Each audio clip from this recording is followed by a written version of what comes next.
What's up everybody, I'm Seth Fowler and unfortunately, I'm back with another Skechers review. Thanks so much for tuning in today. Make sure to hit that subscribe button down below if you want me to stop doing videos like this. Thanks so much for seeing the thumbnail and still clicking on this video anyway. I don't think I would have the willpower to, so I really appreciate that you guys did. If you haven't already, make sure that you hit that subscribe button down below, and if you don't want to, that's fine too. All my enthusiasm and energy is completely drained by this shoe. It's just like as soon as I looked at it, it was like, gone. I've done Skechers reviews in the past, and they've all been reviews of shoes that are knockoffs of other more popular sneakers. For example, I did some videos on some Skechers Yeezys, which had me pretty much speechless, but for some reason I was able to like vomit out words for 10 minutes and come out with some sort of coherent review. They were awful. They were the worst things I've ever seen in my life. Actually, if I'm honest, I'd probably rather wear those than wear these, because these are just all kinds of fucked up. If you guys are new to the channel, you should probably know that one of my least favorite sneakers of all time, at least visually, is the Nike Vapormax. I mean, it's not like a bad shoe. I don't hate it. It's not like uncomfortable. It just doesn't fit my foot very well, and the outsole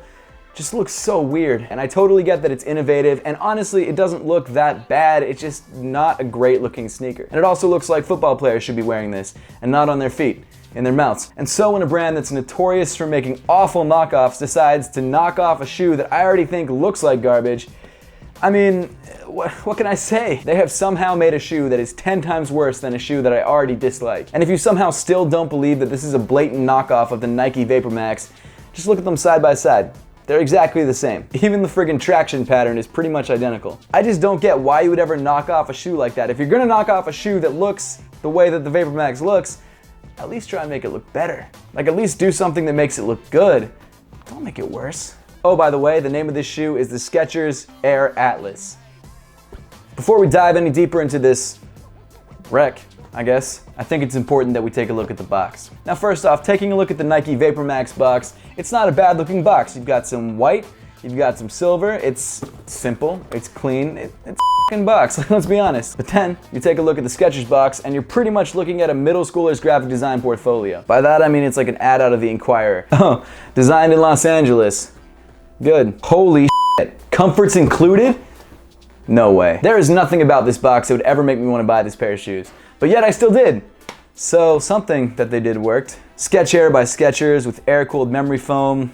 I doubt it. 100% knitted comfort. What's knitted comfort? Like, are they talking about the upper? Air cushioned outsole, contours to most foot shapes. Perforated dual light footbed increases breathability. There's no perforations in this shoe. What are they talking about?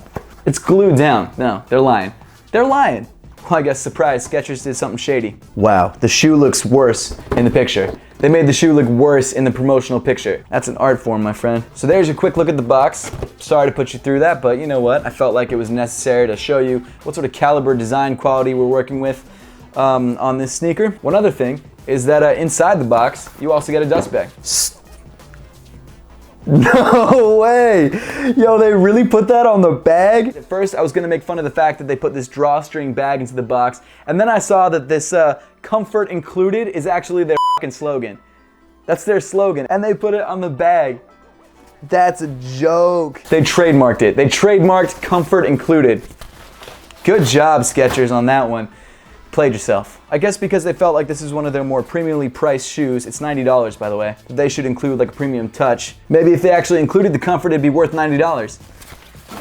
So to move on to the Trainwreck, you've got the shoe, and this shoe touts a comfort knitted upper. Skechers uses the word knitted very, very loosely. I mean, it's basically just a mesh with a fake knit on top of it. It's extremely stiff, and the entire upper is shaped like a rectangle.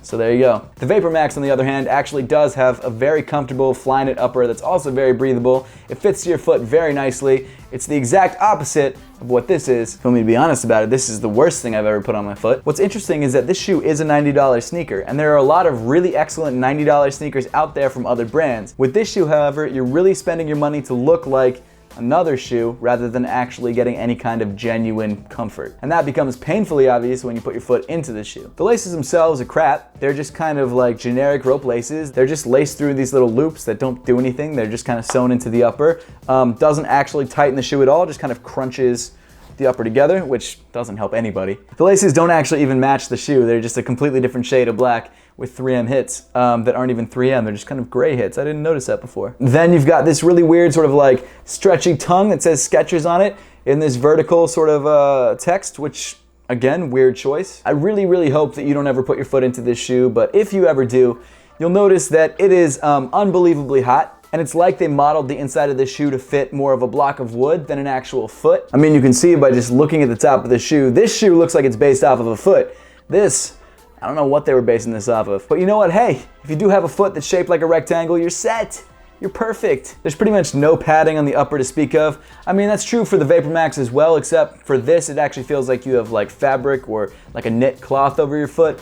This just feels like you have plastic wrap suffocating your foot, which is just a horrible feeling. The insole, as I mentioned before, is a Skechers air-cooled memory foam, which, I mean, it's just a lie. It's not, how is it air-cooled? It's not even soft. It's, come on guys. It's just, this is the worst. It feels like you're wearing rollerblades with these. It's just like this tight, gross, like stiff, just awful upper of a sneaker. And to top it all off, you get to rep the brand with this snazzy Skechers S. So there you go. So wrapping up the upper, as you can tell, the upper is just complete garbage. There's no other way around it. Unlike the Nike Vapormax, in between your foot and the air cushion, you've actually got this like 5mm thick like thing of foam, which is just like, why is it there? Come to think of it, this air unit doesn't actually seem to compress, so that might be the only cushion that you're actually getting in the shoe. This is a $90 shoe. How is it this bad? The foam midsole is really poorly attached to any other part of the shoe. You've got it separating in the back already. There's glue marks all over it. It's just, it's total garbage. Moving on to the air cushion, which is somehow uglier than the Vapormax air cushion. It actually looks more like teeth than the Vapormax did. It looks like its mouth, which is just horrifying. There is no give in this air cushion whatsoever. It feels like solid plastic. Is it solid plastic actually? You know when you're pumping up your bike tires and you get to that point where you feel like the tire is about to burst? That's what this feels like. I don't know if you've ever done that. I've overfilled bike tires before. It was not a great experience. I mean, I know I've been shit-talking the Vapormax's air cushion, but at least it's relatively comfortable. This is a mess. There are no redeeming qualities about this shoe. Not even one. Finally, moving to the bottom of the sneaker, you get to the part of the shoe that is even more of a blatant ripoff than any other part of the shoe, which really, by this point, seems almost impossible, but somehow they did it. And of course, it's that awful traction pattern. This is like the ugliest thing I've ever seen. This is just... So I guess to wrap it up, Skechers did it again. They created a shoe that no one is gonna want. Apparently I have a habit of buying their garbage shoes. Unlike the previous knockoff shoes that they had that looked somewhat like the original shoe, this shoe is basically a carbon copy of the original. Like, there is no denying that this shoe was heavily based off the Nike Vapormax.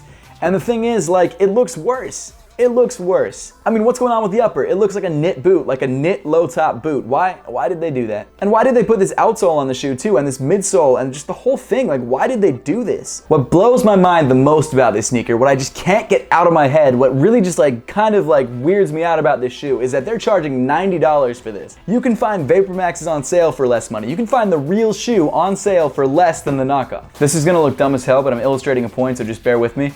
If you actually buy this shoe to wear, you look dumber than me right now. So that pretty much wraps up the video for today. I'm really sorry about that, guys. I couldn't resist. Love to know your thoughts on the Skechers Skech Air Atlas. Oh my God, the name even sucks. If you want to check out any of the other Skechers reviews that I've done in the past, there's going to be cards at the end of the video, so make sure to stay tuned for those. But as always, thank you so much for watching. Please make sure to give this video a thumbs up if you liked it, an upside down thumbs up if you didn't. You guys can figure that out. And subscribe if you haven't, and I'll see you guys in the next one.